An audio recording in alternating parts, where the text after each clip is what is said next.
अस्सलाम वालेकुम, welcome to another exciting episode of our view by Raza Tirmizi. हाजिर हैं आपके साथ एक मज़ेदार एक रिव्यू लेकर। एक और अच्छी एक्साइटिंग एपिसोड को हम लोग आज बढ़ाएंगे। आपके साथ एक बड़ा अच्छा मेरा एक सिलसिला चल रहा है और बड़ा मज़ा आता है मुझे अपने व्यूवर्स के साथ कनेक्ट होके। और इसी उसमें जो है क्या कहते हैं, मैं भी कुछ ज़रा सीख भी लेता हूँ, कुछ आप लोगों के साथ शेयर भी कर लेता हूँ। वर्क प्लेस हैरेसमेंट पे आज मैं एक ज़रूर बात करूँगा। बहुत ज़्यादा ये मेरे देखने में आ रहा है कि ख़वातीन पावर के अंदर हैं और वो बिला वजह जो अपने मेल एम्प्लॉयज़ हैं उनको स्प्रेस कर रही हैं। देखें, प्लीज़ इस तरह मत करें। क्योंकि इसका रिएक्शन बहुत बुरा होता है। कारमा तो होना ही होना है। आज आप किसी के साथ बुरा करें, कल कोई आपके साथ करेगा। प्रोफेशनल रहें, या आप एम्प्लॉयज़ के साथ प्रोफेशनल रिलेशन के अलावा कोई रिलेशन मत रखें। मकसद के उनके साथ खाना पीना, डाइन आउट्स, घूमे फिरें, इस तरह की चीज़ें मत करें। लेकिन अगर आपने उससे वो करनी है, उसके बाद आपको उनकी बात बुरी लगती है तो ये गलत है। फिर आप एकदम प्रोफेशनल उसमें आ जाएं, अपने हायर मैनेजमेंट को अपने हाथ में ले लें। मैंने काफ़ी ब्रांड्स पे सुना है कि वहाँ इतना टॉक्सिक इन्वायरमेंट है उन कॉर्पोरेट कंपनीज़ में कि वो हायर मैनेजमेंट तक बात नहीं जाने देती। वो ख़वातीन ने ही वो एक कंपनी को चलाया हुआ और वो उनके काम करवा के एम्प्लॉय से क्रेडिट अपना लेकर वो करती हैं। ये लॉन्ग टर्म नहीं ये चीज़ चल सकती। पता नहीं, मुझे बाकी दुनिया का तो नहीं पता, लेकिन पाकिस्तान में मुझे ये बहुत ज़्यादा सुनने को मिल रहा है। और ये लॉन्ग टर्म ये चीज़ नहीं चल सकती क्योंकि अल्लाह सबसे बड़ा है। तो जो स्पेशली मेरा आज की वीडियो उन ख़वातीन के लिए जो किसी पोस्ट पे है, पावर में है, अपनी पावर का मिसयूज़ मत करें। अपनी पोस्ट से आपको लोगों से भला हो, ना कि आप लोगों के लिए मुश्किलात पैदा करें। अपनी मर्ज़ी का वो रूल बना लेती हैं। अच्छा, उनके 4-5 चमचे चेले होते हैं जिनके साथ उन्होंने जो है काम निकलवाना होता है। बाकियों को वो अपने ठोट पे रखती हैं और खूब जलील रखती हैं। उनके लिए रूल भी और होता है। अच्छा, मज़े की बात यह, मैंने मेजॉरिटी जगह देखा है ख़वातीन अपने पर्सनल काम भी करवाती हैं एम्प्लॉयज़ से और वो बेचारा चुप करके कर रहा होता, तो वहाँ उनको कोई प्रोफेशनलिज्म नज़र नहीं आती। सो इट्स अ रिक्वेस्ट कि अपनी पावर का मिसयूज़ मत करें, क्योंकि आपसे भी बड़ी एक ज़ात है जो कि अल्लाह की ज़ात है और वो उसकी लाठी बेआवाज़ है। इसी एक टिप के साथ, डिस्कशन के साथ शुरू करते हैं ARY पे चलने वाले ड्रामा बिस्मिल, जिसकी बहुत अच्छी कास्ट है, जिसमें और ओपनिंग बड़ी अच्छी हुई। नुमान एजाज, सवेरा नदीम और हरीम फ़ारूक उसके अंदर है। लेकिन जितनी अच्छी कास्ट है उसकी 10 एपिसोड्स हो चुकी हैं। मैंने अभी तक रिव्यू इसलिए नहीं किया कि इंटरेस्ट ही नहीं डेवलप हुआ। बिल्कुल नहीं मेरा इंटरेस्ट बन रहा। मैं वो ड्रामा जो है बस देख रहा हूँ कि शायद कुछ हो जाए, शायद कुछ हो जाए। और वो एक अजीब टॉक्सिक सा इन्वायरमेंट है। उसमें हरीम का करैक्टर बहुत ज़्यादा थर्ड क्लास दिखाया है, इरिटेटिंग, जैसे तो ये वाला नेगेटिव करैक्टर से प्यार ना हो तो क्या फ़ायदा। और वो इतनी बिलो द लाइन और चीप एक्टिंग और हरकतें कर रही है कि आप सोचते हैं यार कि ये तो बहुत पहले दौर में ये सब कुछ होता था। और जिस तरह वो अपने बॉस के बेटे को फंसा रही है लिपस्टिक्स लगाकर, फिर बॉस के कमरे में जा रही है, फिर बॉस को लाइनें करा रही है, थर्ड क्लास डायलॉग्स बोल रही है। और उसके बाद जो है उसका बाप के क्या टांग टूट गई, उसका तो लॉटरी निकल आई है।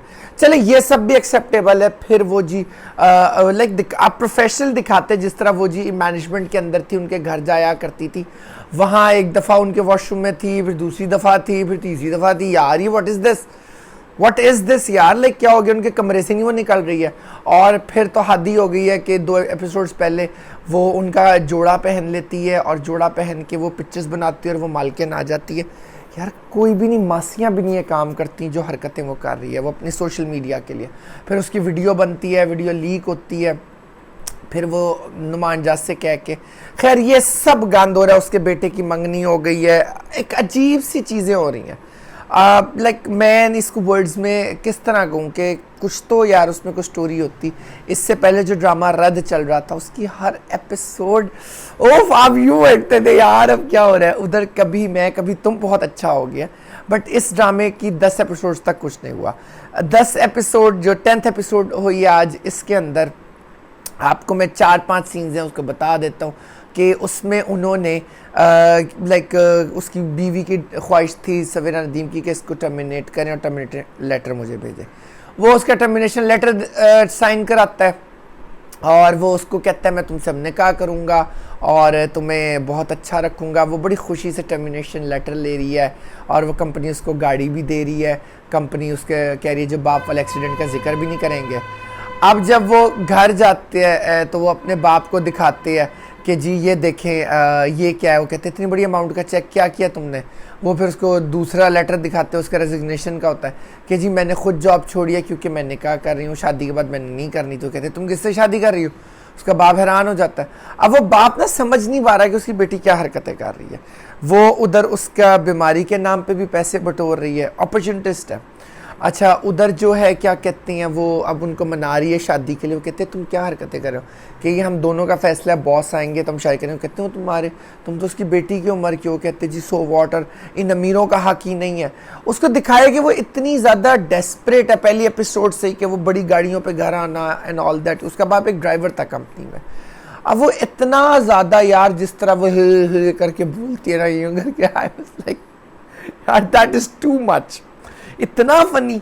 और मैं कहता हूँ कि यार को चंड मार दे माँ खींच के, वो जिस तरह फ़ायदा उठा रही है।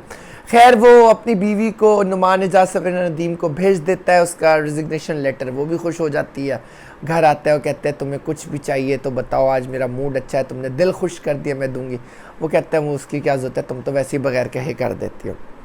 अब खैर लाइक दैट्स अनदर उनका वो अब उधर से कर रहा है। फिर वो बड़ा तैयार होके ना अब वो जा रहा है हरीम के घर बात करने। तो उसकी बीवी बेटी कहते तुम कहाँ जा रहे हो। कहते जी वो एक डील है और वहाँ पहुँचना ज़रूरी है। और वो अंदर खुश भी हो रहा है, सूट पहन के जा रहा है। अब वहाँ बातचीत शुरू करता है। उसका बाप कहता है कि जी ये फ़ैसला मुझे नहीं समझ आ रही है। तो वो फिर कहते हैं कि जी उसकी बेटी खुद कहती है कि जी हमारा फ़ैसला है। वो अपनी शर्तें रखता है कि आप ज़िंदगी के हिस्से में हैं, कुछ हो गया तो इसको क्या होगा एंड ऑल दैट। वो कहता है जी निकाह तो मैं बाद में करूँगा, लेकिन ये आप देख लीजिए। वो उसके नाम घर भी कर देता है, प्रॉपर्टी भी। वो कहता है कि ये इसको मैं खुद कफील करके जा रहा हूँ, और वो दूर कहीं जा रही है। अब वो जाहिर है भाई जब वो इस तरह पैसा फेंके तो हर बंदा अपनी बच्ची का भला सोचता है, जब बच्ची खुद इन्वॉल्व हो तो खैर।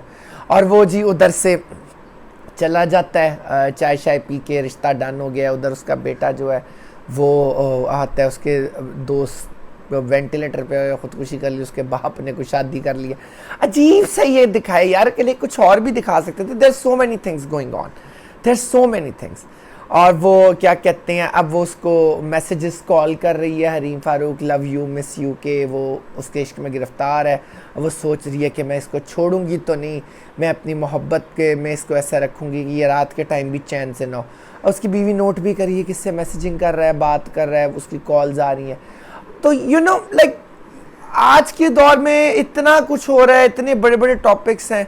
ये तो भाई हम बचपन से सुनते आ रहे हैं कि अमीर बंदे ने दूसरी शादी अपनी सेक्रेटरी से, डॉक्टर ने असिस्टेंट से, बॉस ने सबऑर्डिनेट से, प्रिंसिपल ने टीचर से ये तो बचपन से सुनते आ रहे हैं।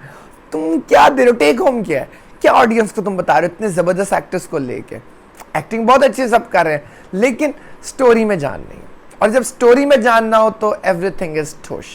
अब लेट्स सी 10 एपिसोड्स तो होगी या आगे क्या होता है। अभी पीछे देखें नूरजहां ख़त्म हुआ है, क्या ज़बरदस्त था। कोई एपिसोड लास्ट जो थी वो इतनी वाव नहीं थी, लेकिन ओवरऑल वो ड्रामा जो था वो छाया हुआ था। तो वही बात है, स्टोरी होगी तो एक्टर भी काम करेगा ना। तो ये मेरा एक हमेशा कंसर्न है। That's all for today. अब देखते हैं आगे इसकी एपिसोड्स कैसी होती हैं, अगले हफ्ते से पता चलना है, शायद इंटरेस्ट अच्छा हो जाए। तो वीडियो पसंद आए तो अपनी राय से हमें ज़रूर आगाह करें। अपना ढेर सारा ख्याल रखें। Stay safe, stay healthy. अल्लाह हाफ़िज़।